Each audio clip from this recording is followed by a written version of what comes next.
Paraíba, muito boa tarde. A partir de agora sim, Rede Verdade para você que acompanha a programação da sua TV Arapuã. Hoje, quinta-feira, dia 12 de outubro de 2023, dia de Nossa Senhora Aparecida, padroeira do Brasil, que nos abençoe aqui neste nosso país, nesta nossa nação.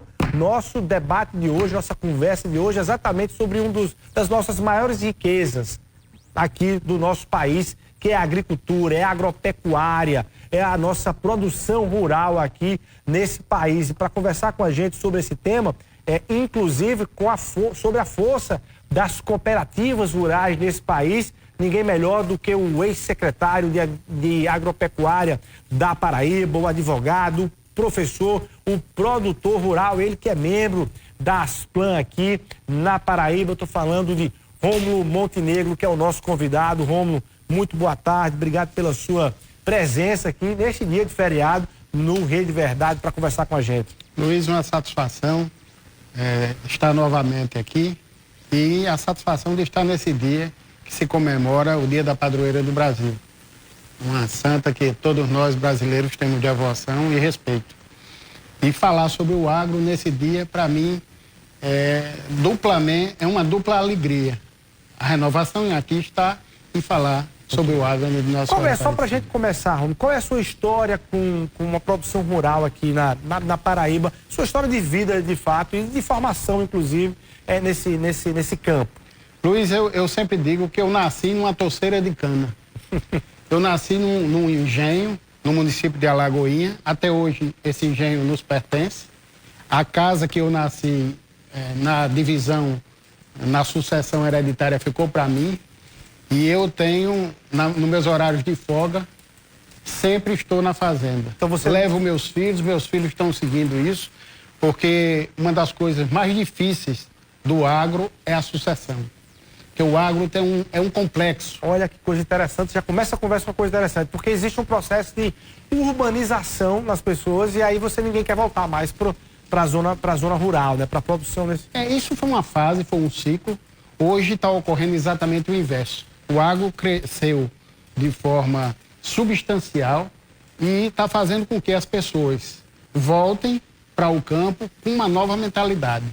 Na verdade, o campo passou a ser, no passado, bem remoto. O campo era para quem não dava para nada, ficava no campo. E isso fez com que o agronegócio, por um longo período no Brasil, fosse havido como, vamos dizer, arbitrário, escravizista, aquele que explorava a mão de obra.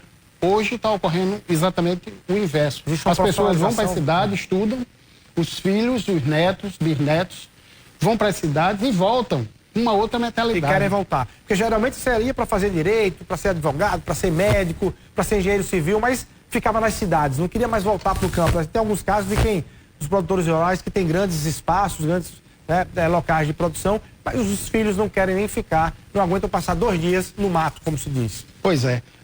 Eu sou um exemplo característico disso. Eu nasci na década de 70, eu estou com 50 anos e fui para a cidade. Nós somos 5 irmãos, eu sou o mais novo de todos eles. Os outros irmãos ficaram, homens ficaram na propriedade, as irmãs se formaram, ficaram na cidade. Eu fui para a cidade, me formei, tornei-me professor universitário, advogado, mas nunca larguei o campo. E, graças a Deus, nós desenvolvemos uma agropecuária mantendo um nível tecnológico, sempre de braços dados com a ciência, isso é fundamental. E eu sempre digo, Luiz, eu milito no direito toda a vida. Eu estou há 22 anos na advocacia civil e digo que o direito avançou muito, mas nenhuma ciência avançou tanto quanto o agro. Infelizmente, o Nordeste ainda, talvez mais por culpa do poder público, que eu sempre digo, o poder público não precisa bancar, ele não deve atrapalhar. E ele atrapalha quando ele inibe a sintonia do negócio com o comércio internacional, com a sanidade mundial. porque hoje as barreiras são de natureza sanitária. Você já teve desse outro lado do balcão, que é no lado do poder público, como secretário de Agropecuária da Paraíba. Quantos anos? Quanto tempo? 8 anos. 8 anos você teve na secretaria, podendo. Qual é a experiência que você traz desse outro lado do balcão? Ou seja, você como produtor rural e aí secretário da gestão pública, olhando para esse tema. O que é que você encontrou de desafio e o que é que você encontrou ali de potencialidade na Paraíba? O primeiro ponto, Luiz, que eu trouxe do setor privado foi me planejar. Eu sabia o mundo adverso que eu encontraria, a burocracia, a cultura de que nada se produz em termos de agro na Paraíba, e você sabe o nível de burocracia que a gente enfrenta dentro do serviço público. Então eu procurei me planejar. O meu vínculo com a Fundação Getúlio Vargas, eu estou na Fundação Getúlio Vargas desde 2008, consegui trazer a GV para aqui para dentro, nós formulamos um planejamento focando 5 cadeias, vendo quais eram os óbices que existiam de natureza tributária, sanitária, de natureza ambiental, e procuramos focar. Porque se for capilarizar demais, você não avança. Nós encontramos naquele momento, em 2011, a Paraíba isolada, sanitariamente falando. Nós não podíamos fazer exposição, porque a Paraíba era uma área de risco para febre aftosa. Então, nós tivemos que fazer um esforço hercúleo naquele momento para que a gente pudesse avançar de patamar. Nos livramos disso ou não? Sim, a Paraíba hoje está a nível de Nordeste, no mesmo patamar. Área livre da aftosa, com vacinação, reconhecida internacionalmente, diga-se de passagem. O único título internacional que a Paraíba tem é de 2013, quando nós conquistamos a área livre. O Rio Grande do Norte já tem 2. O Rio Grande do Norte tem, além da aftosa, tem a área livre da mosca da fruta. Isso é como que fora um diploma de mestrado ou doutorado que você tem. Isso vai robustecer seu currículo para que os nossos produtos que hoje estão a leimar, Luiz.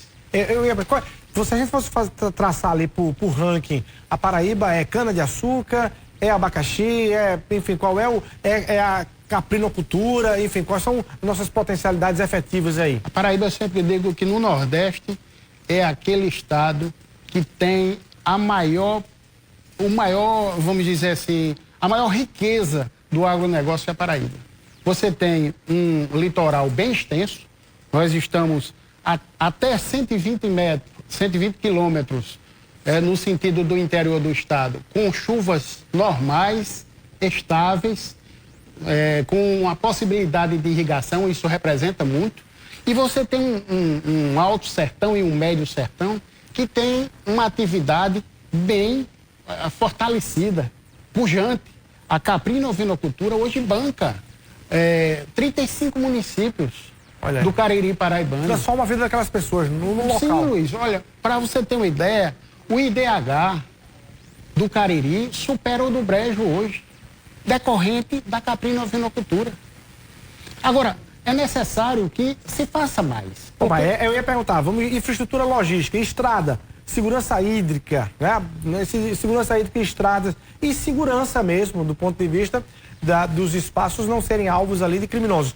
Como é que você avalia esses 3 pontos aqui na Paraíba hoje para o agronegócio? A Paraíba hoje terá 3 entradas do São Francisco.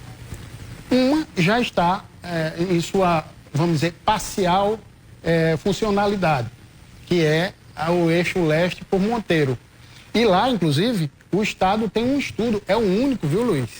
Estudo que se tem no Nordeste, realizado pela Embrapa, no ano de 2015, é o estudo pedoclimático, que analisa o tipo de solo, analisa a cultura apta para aquele tipo de solo, em anos bons, em anos médios e anos ruins. Isso está disponibilizado no site da Embrapa, para que investidores possam acessar e poderem saber aonde se está produzindo. Isso é uma ferramenta fundamental. Essa coisa de dizer no Nordeste não se produz, Isso é coisa de 40 anos atrás. No Nordeste se produz muito. É um conceito atrasado. Agora, a gente teve com o conselheiro Fernando Catão, mas eu quero ouvir os complementos da sua resposta, tá? O conselheiro Fernando Catão lá do tribunal, e ele tinha feito um trabalho, um estudo sobre o processo de desertificação do semiárido no Nordeste e na Paraíba.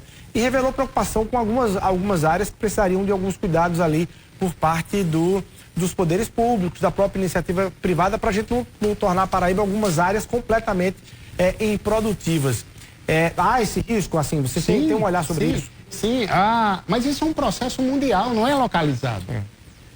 Nós estamos num processo de mudança climática muito grave, muito séria. E causado fundamentalmente pelo grande aglomerado humano que existe. Nós não temos hoje tratamento de esgoto, nós não temos hoje, nem está se impermeabilizando todas as cidades, inclusive o interior. Isso é muito sério, Luiz. Você asfaltar todas as cidades, isso gera um aquecimento enorme. Então, todo esse processo... Mas melhora o transporte ali, inclusive escoamento de produção. Melhora induvidosamente, mas eu estou falando exclusivamente nas cidades. Né? Uma vantagem que, ao mesmo tempo, traz consequências. Mas eu estou mencionando um complexo de coisas, uma coisa dentro de um complexo. Então, a pergunta... O processo de desertificação existe, sim. E para isso a Paraíba tem, Luiz, desde 2017, o programa ABC, Agricultura de Baixo Carbono. Nós idealizamos isso, focando algumas cadeias e quais as alternativas para se produzir de maneira que se afetasse menos a camada de ozônio. Né? Então, a Paraíba precisa se sintonizar com as grandes ferramentas científicas que estão dispostas em favor do agro. Rômulo, eu quero lhe ouvir sobre as cooperativas e a agricultura familiar, para você falar um pouco da importância dos desafios e, enfim, onde é que elas se encaixam aí dentro desse processo todo. Mas antes, deixa eu lhe perguntar uma coisa. Qual é a sua opinião sobre o MST atualmente? Os produtores rurais da Paraíba, qual é a relação que eles têm? Se é de medo, se é de parceria, se é de confronto ou se é de aliança. Qual é a sua leitura? Não existe medo, não existe confronto, não existe animosidade. Situações isoladas, elas ocorrem até numa mesa de bar. Mas eu vim do que se chama agronegócio. Eu, no governo, fui uma indicação do setor privado. E, num primeiro momento, assumi a titularidade da SEDAP. Posteriormente, por 6 meses, havia a Secretaria de Agricultura Familiar e o governador de então me indicou interino e eu fiquei 3 anos e meio na secretaria que era dita do agro e a Secretaria da Agricultura Familiar. E convivi de maneira harmoniosa com o movimento dos sem terra.